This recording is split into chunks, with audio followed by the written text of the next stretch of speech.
folks, Rachel here from Beads by Verchiel. Welcome as always. Please remember, do give me a thumbs up and do pop me a note in the comments so I know you're present with me. So simple thing is just a tea light, or you can get one of the ones with the battery operated, but I never have a lot of luck with those. They always seem to last me about 5 minutes. Just bear in mind from the health and safety point of view, obviously to make sure you haven't got any beads or any thread around near the wick in the middle. Now the quickest and simplest design is this one. So this is 6mm crystals. These are the other ones that I've got. So it's using the same technique. You might not want to go festive. You might want to do something for you or for a friend that matches upholstery or your decoration. So this is just done with size 6 seed beads, size 8 seed beads. And I don't think you can quite see the crystals until I turn it, and it's edged with 3mm crystals as well.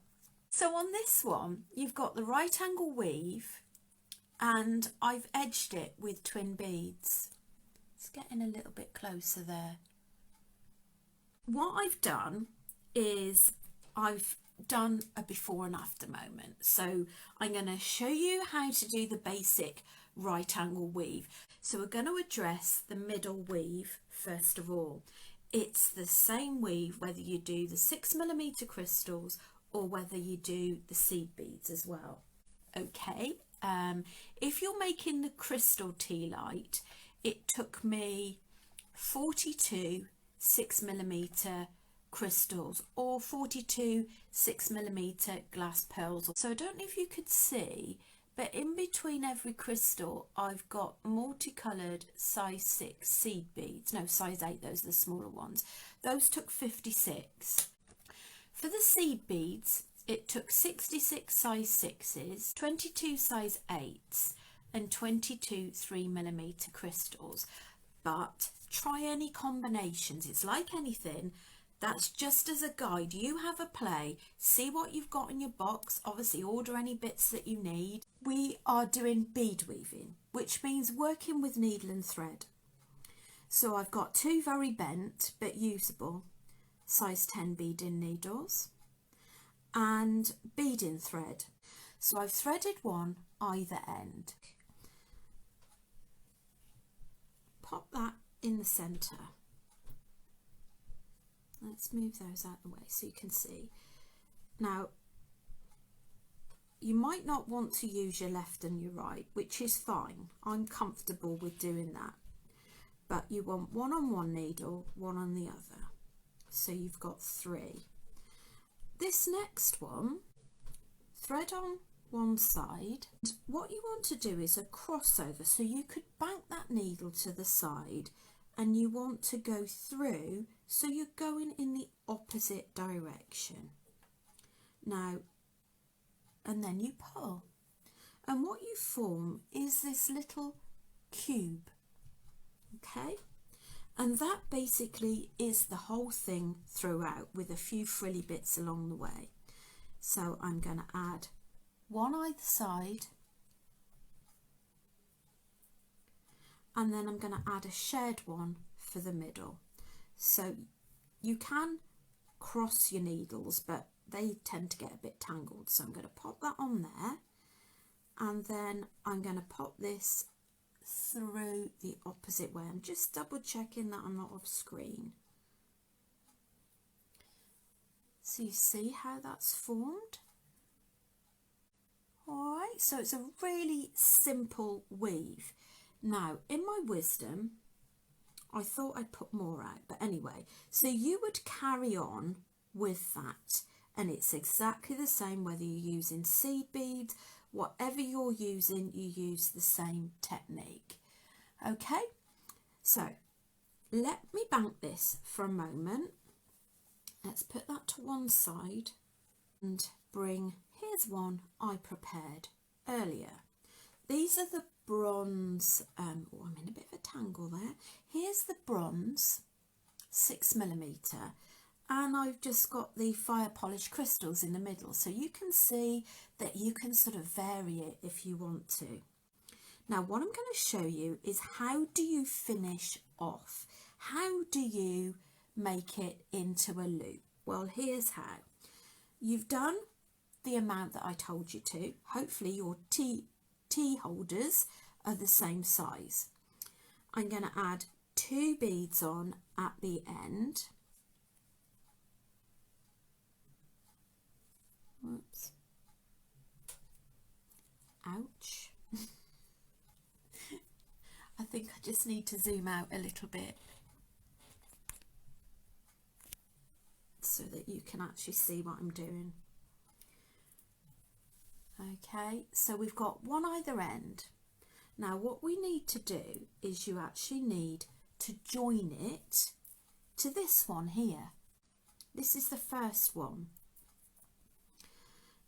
And what you need to do is to actually bring one needle this way through it. Here's hoping that I've got it right. And bring one needle through this way. So when you pull that, I'm hoping it's not tangled. There we go, look. I'd recommend that you just test it out at this stage, but you don't necessarily have to do the next stage. So there you go, look. Perfect, perfect fit. What I'd also recommend you do, this is my little couple of top tips for you, okay, is reinforce. So if you're not used to bead weaving, this is a term we use to actually go back through the thread path. Now, because this is coming open easily, the way you can overcome that is to actually just go back round where you've been before, and that just makes it a little bit stronger. When you're comfortable and you're ready, what we're going to do is in these side parts here, we're going to add our crystal, not our crystals, our seed beads. So add 2.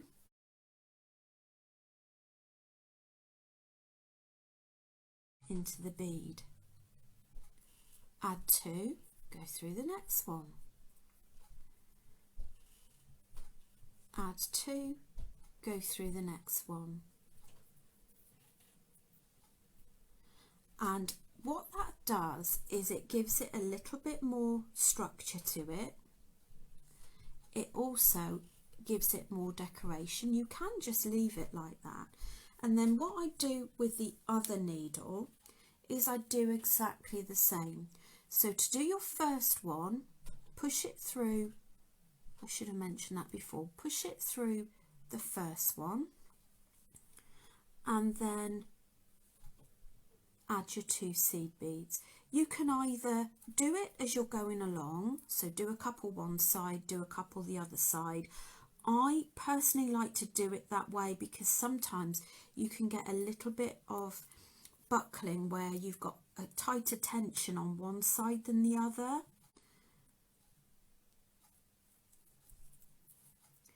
So that's how you would carry on all the way around. I'm going to show you, for those of you that are new, okay, how we're going to tie off, how you're going to make that secure. And this is what we do. So if you imagine that we've actually finished it. To tie off, you're going to do this in 2 to 3 places. Either go under your thread or through it. Now, because I've got a couple of rows of thread, I'm going to go through it and keep that loop there. Hopefully you can see that loop. Go through the loop and form a knot. Push your needle into another place. And then you're going to do the same again. I'm just checking I'm on screen. Okay, pull, tie a knot. And that's when it gets stuck to everything. Top tip, so when you've done the second or the third one and you're comfortable that the tension's okay, is you can push it through another bead it's always better to cut it after another bead. You can either use your sharp pair of scissors and trim, make sure you do not trim into your thread, or you can use a thread zapper. Now my thread zapper earlier on in my wisdom, I cut through one of my threads. It's called a thread zapper. If anybody wants one, I can price them up for you. You press the button and it just heats it, and there we go, that takes it off for you. So you would obviously finish that and you tie that off and you'd have your finished piece, which I think makes a really smashing little present. And what I used to do was make little lantern boxes, and I used to put the fake candles inside the little lantern boxes and give them as gifts. What I want to show you is how you see the silver beads there and the metallic beads there. So the metallic beads, it's difficult to see them, so I'm just going to use this as a sample. So this is really not essential, but it's just adding that little bit extra decoration. So I'm following the thread path around the beads that you did the right angle weave with. It's a little bit tight because I've done a lot of reinforcing on this one. Now if we call this bit the top and the bottom, I'm going to add a seed bead. Now this seed bead is a size 10, so you can use a size 10 if you want to. In this one I've used a size 8, so if you've never done any beading before, the higher the bead size, the smaller the bead. So I've come out of that one there, I've added a seed bead, and I'm coming through the one opposite. Let that seed bead sit in the middle and then go back down the seed bead, so you're almost creating a little crisscross, and then go the other side of that bead. And I'm going to just zoom in a little bit more so that you can actually see. When I say follow the thread path, what I mean by that is don't suddenly bring your thread out somewhere it's not been before, because if you suddenly took it across there, for example, you'd see it. So you want it to be invisible. I'm going to go at the other side this time because that's naturally where my thread is. I'm adding on a seed bead and I'm going to anchor it the other side. So I'm going through that, pop that in there so it sits in nicely, go back down the seed bead and then anchor the opposite side, so the side where you haven't already been. I'll just do a couple more.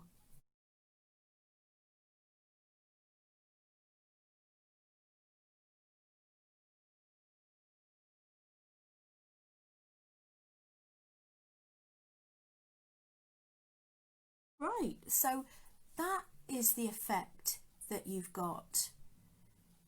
And as you can see, I've just added 2 twin beads in between, and then every other I've added a little seed bead at the edge. But isn't that lovely? And I think because it's quite rigid, that would, like I say, would make a nice bangle. It would also make quite a nice serviette holder as well. And just to show you, this is the other one, which is, so you can see the crystals here, but again you could replace that with a different size seed bead. So this is the right angle weave there. I think that's it for tonight. It's been so lovely to have you all join, but you know where I am if you've got any questions. Just pop the note in the thread or send me an email. Thank you so much. You take care now. Bye.